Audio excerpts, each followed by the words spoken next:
Good morning and welcome to Living Local 15. On today's show, we are kicking things off with Women's Wealth Wednesday and wrapping up our discussion about the Indiana public retirement system and how teachers can work part-time jobs over the summer.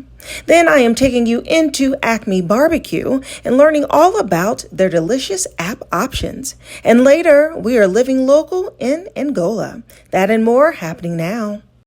Fashion, food, and fun. You're watching Living Local 15 with your host, Jessica Williams.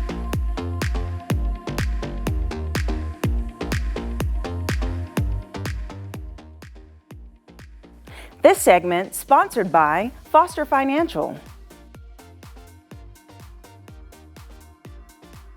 Welcome to Women's Wealth Wednesday, where we give you really great financial information for future planning and retirement. And joining me today is Caleb Doan, the Vice President of Foster Financial. Good morning. Good morning. Hey, we're kind of matching. There we go. Yeah, we are. This happens a lot. Okay, so Caleb, each Wednesday, we have been speaking about the Indiana retirement public system, right? And you've been giving so many great tips over the weeks. But we're going to conclude that today with something that I think a lot of people will want to hear about, how to work over the summer. Yeah, exactly. How to work when you are off. So share with me what we'll discuss today. Yeah. So it's a pretty common thing, especially for teachers when they're off in the summer. They might get a part-time job, and some of them even continue that after they retire. So maybe they're working for, a friend who's a business owner. They've got some admin role that they kind of do from June through, the end of August or something. And when they actually retire from teaching, they might still want to pick up some hours over the summer or, maybe in the winter now that they're kind of free around the clock. And a big question we get is, how does that actually impact my financial plan? How does working part-time, does it impact my Social Security? Does it impact my pension? What if my spouse is still working? What if they're fully retired? So I figured we could kind of talk through a few of those questions and see where it impacts things. Yeah, absolutely. So let's start off with people who are still employed, have not retired, and they're just on summer break and they want to pick up a part-time job. How will that impact them? Yeah, so with that, there's relatively low impact from a retirement or from a tax perspective. You just have some excess income, which is great. So you have excess income, maybe you can allocate all of that towards your retirement accounts or whatever it might be, but that can be a good place to earn excess income while you're still working and maybe allow you to retire a couple years sooner if you kind of sock away extra money over the course of the year. I'd say the biggest impact comes when somebody retires. Now there's kind of more rules with it. For Social Security specifically, if you retire prior to the full retirement age, which for most folks it's 67 now, if you retire prior to 67 and are collecting Social Security, there's only a certain amount of money that you're actually allowed to make before your Social Security starts getting reduced. Oh, okay. Yeah. Okay. So if you're under 67 and you're collecting Social Security, at least right now, that limit is $22,320. Oh, we love these exact numbers. Yeah. So specific. The IRS loves it. So basically, for every $2 that you make over that threshold, they would reduce your Social Security by $1. And so, sometimes with part-time jobs, maybe you wouldn't be making over that threshold. Maybe you'd just be under it. But sometimes if people are making over that, we'll either, delay Social Security maybe until after they're 67, or we'll just try to earn under that and kind of enjoy your retirement. Right. Okay. But we had spoke before about Social Security, and there are benefits when you do wait a little longer to collect it. Isn't that right? Yeah. If you wait longer to collect it, your benefit goes up when you do actually turn it on. So there can certainly be some benefits if you are still earning income. Maybe you're working part-time and your spouse maybe is still working for a year or two. You might have enough income between your spouse's work and your part-time work to cover your expenses. And if that's the case, we might just delay Social Security if you're not actually going to be using that income. So that's kind of one thing to consider. Another question we'll get is, does it actually impact my pension? Because of course people in the Indiana public retirement system, oftentimes they'll have a pension. Right. So they're curious, will my pension be reduced? And that's almost never the case. The pension, it's completely separate. It's not through the Social Security system. It's, of course, through your former employer. And so it doesn't matter how much money you make after that. You still get the full pension.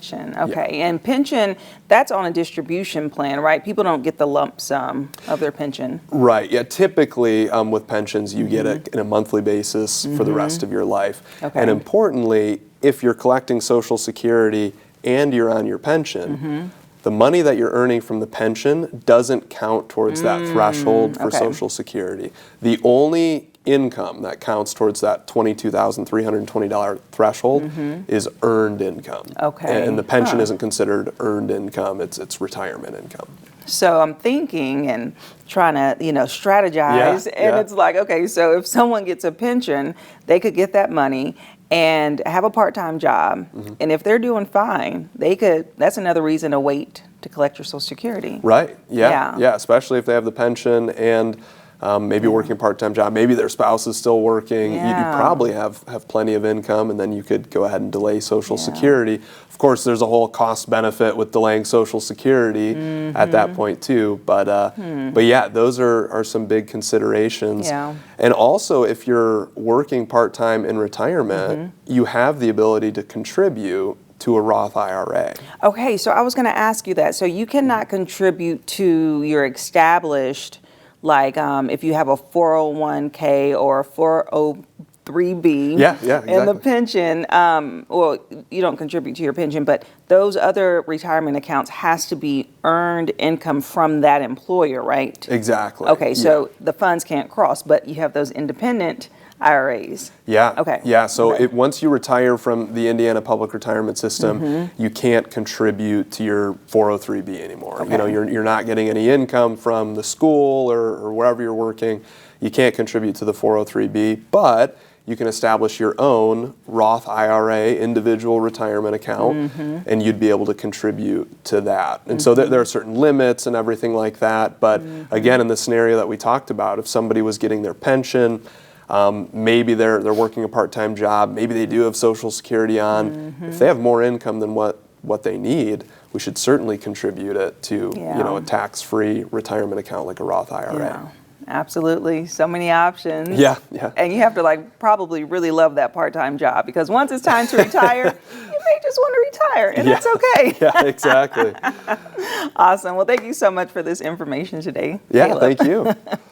And if you would like more information about Foster Financial, we'll have their phone number listed below. Give them a call for a complimentary consultation, and I'll see you after the break.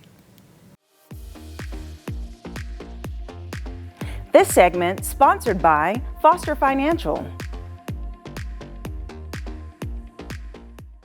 Have an idea for the show? Want to find out how you can be a guest? Contact us at livinglocal15@wayne.com.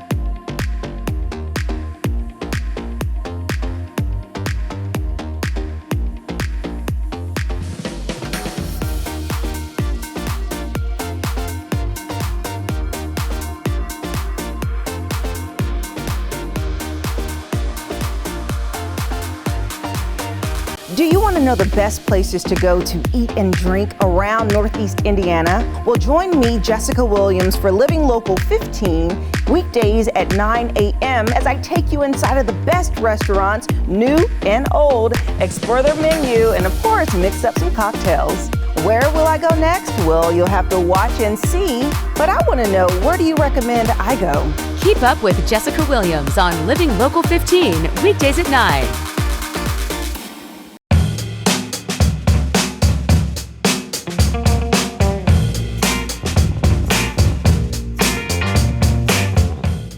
All right, guys, now that we have learned all about Acme Full Circle, we're going to taste some of their popular items. And joining me now is Tim Lonegarden. Hi. Hi, how are you? Good. Okay, so we're sitting down tasting some of these dishes. So, Tim, it smells so good. Well, that's okay, good. And That's it's a good nice sign. and hot, and I want to dive in. But first, please share with us a bit about your menu. So this is like a neighborhood bar, a neighborhood restaurant, and we have, older crowd, younger crowd. So we just thought, we talked about it, and just having something for everybody is what we're trying to do.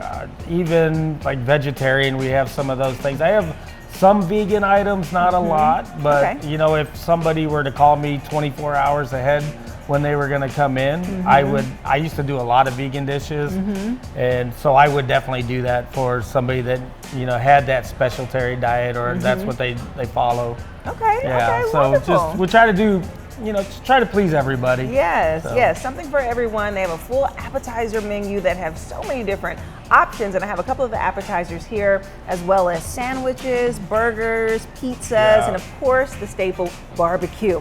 Okay, let's dive in. So first, and speaking of the vegetarian, this is a vegetarian option. It is fried mushrooms. Fried mushrooms, Okay, and tell me all about it.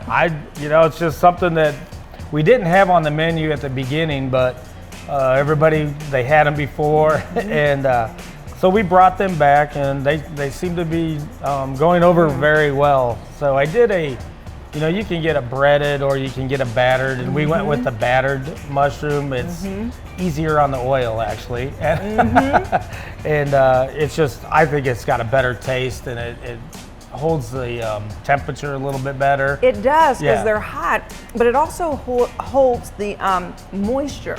Yeah. Right? It makes it nice and juicy, because, you know, mushrooms are a juicy vegetable, but it's kind of, you know, hard to fry, but you guys nailed it. Good. Glad. Yes, it's good, and it's not oily, so I think the batter choice made it less oily, super juicy, and of course hot. Yeah, that's the most important part. Yeah. Yes, everything you like in a mushroom. Okay, we are moving on to one of your hot items on the menu, right? Yep, for sure.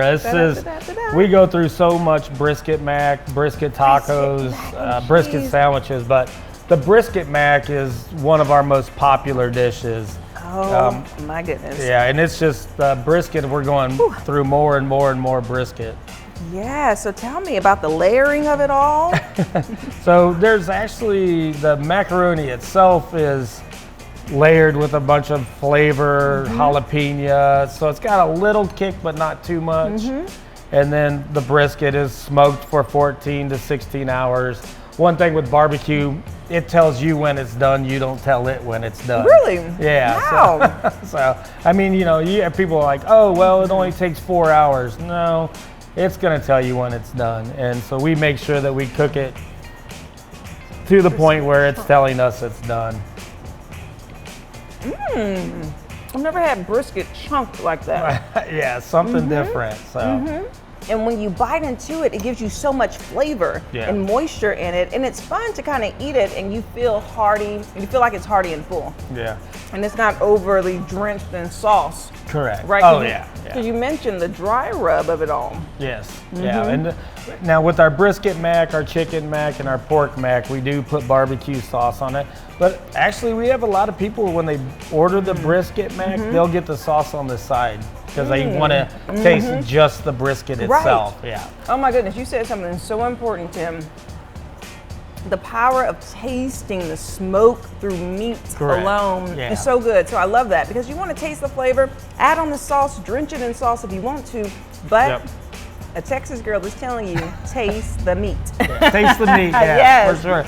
Don't hide it underneath the sauce. Because you don't know what you're getting when it's hidden, right? right. Okay, next up is this mega big, the largest sandwich I have ever seen in my life, and this is tenderloin? Yeah, so it's a hand-breaded, what we call Indiana tenderloin. It's an Indiana staple, the tenderloin.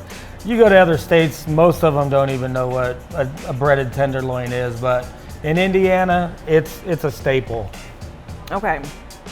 A staple in Indiana. I've never had it. This is pork, right? It is pork. Fried pork tenderloin. How do I eat this? I'm looking at it and I'm like, where do I dive in? Do I cut it? Is that too like cutesy? You just go for it. Like, do people pick it up? They or do do, people and cut they eat it? it. A lot of people will cut around it, put it on the side, or they stack it even taller. Okay, I see what try you're to saying. Eat it. Yeah. Okay, I'm gonna do that. Okay. We have a lot of people that'll order an extra bun. Just all right, because this is like 3 sandwiches. It is. Okay, guys, we're going to have our first experience with the most popular sandwich in Indiana, which is the tenderloin. Okay, and we are getting instructions on how to do it. So he said, kind of cut off some of the meat. Yeah, and then take a bite of it. And then you can take a then bite. you can get to the bun and Yeah. Yes. Okay, we're gonna do this right. We're learning. I'll get a little extra piece, give it to your kid. Okay. And then No, you gotta try just the I'm bite gonna go in right that. there. Just pick I that up could. and try that too. You know what? You're saving me. Tim is saving me, but I want to do it right. I'm in All right. Indiana. You know, we're just gonna go for it. Okay. There you go. All right, guys. Here we go.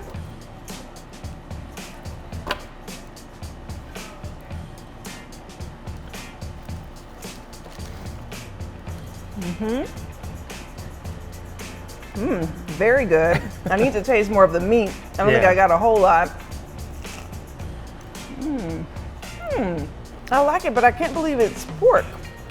Like it's not tasting like pork. Like it's Look at so.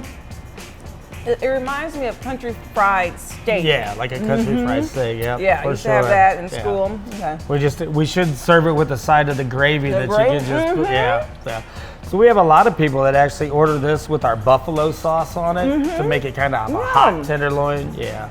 Okay, and then you say order the what? The spicy. So like the buffalo sauce, like Buffalo people sauce. they dip that in there, or the bourbon buffalo sauce that we do. If you Ooh. like bourbon, it's got a Yes, we good love bourbon. flavor to it. So. Okay, so that's an exclusive. When you come in and order it, you get the buffalo sauce and the bourbon buffalo sauce on the side. There you okay. go. Yeah. Awesome. Yay. Those are good for dipping the fries in Oh too. yeah. And this is so cute, by the way. Yeah. Little basket of fries. I love a presentation. Okay, Tim, this was yummy. We're gonna move on to the star of the show. Yeah, the half gut buster, and it's got a little bit of everything. It's got our ribs, our chicken wings, our mac and cheese, our coleslaw, which is smoked.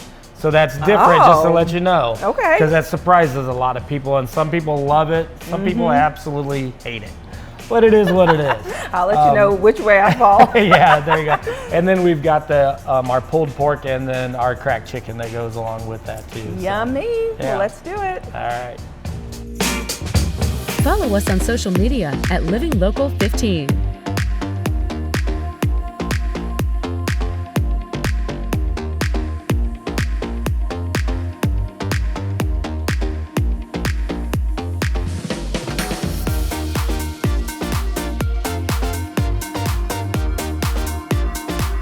Wake up with us on Wayne 15's First News every weekday morning. We'll bring you the local news you need to start your day. Stay with CBS Mornings at 7 on Wayne 15. We've got the overnight breaking news and in-depth reporting. And uplifting stories to start your day off right. Then at 9, watch Living Local 15 with Jessica Williams. Hey, Jessica. We're talking food, fun, and everything going on in Northeast Indiana. First News, CBS Mornings. And then Living Local 15. A great way to start your day. Every day.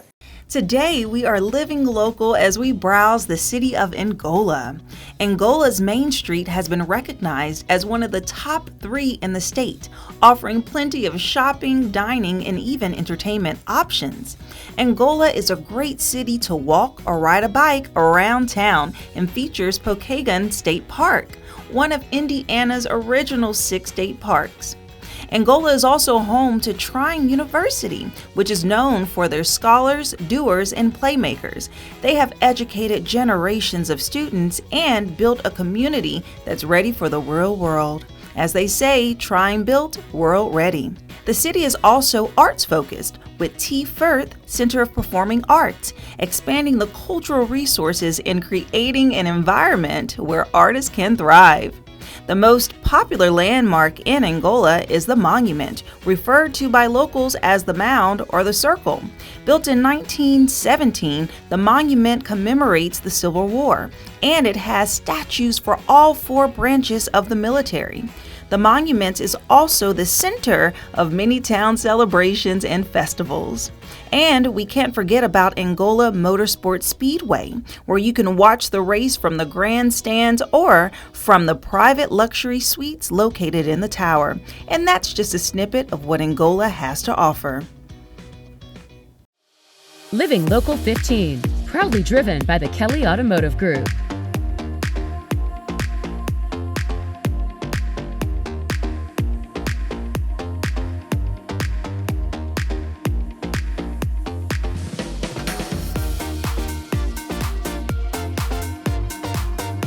Hi, I'm Jessica Williams, host of Living Local 15, covering food, fashion, and everything fun in Northeast Indiana. Watch weekday mornings at 9 as we explore the community and I introduce you to some of my new favorite places. Where will I go next? Well, you'll have to watch and see, but I want to know, where do you recommend I go? Watch Living Local 15 with Jessica Williams, weekdays at 9 on Wayne 15, and catch past episodes on WANE.com.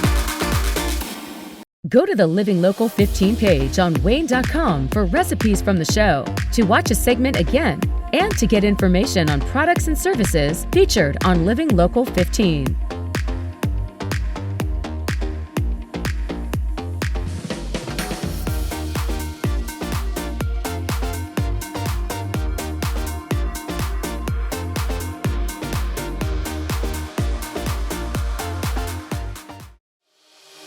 Follow us on social media at Living Local 15.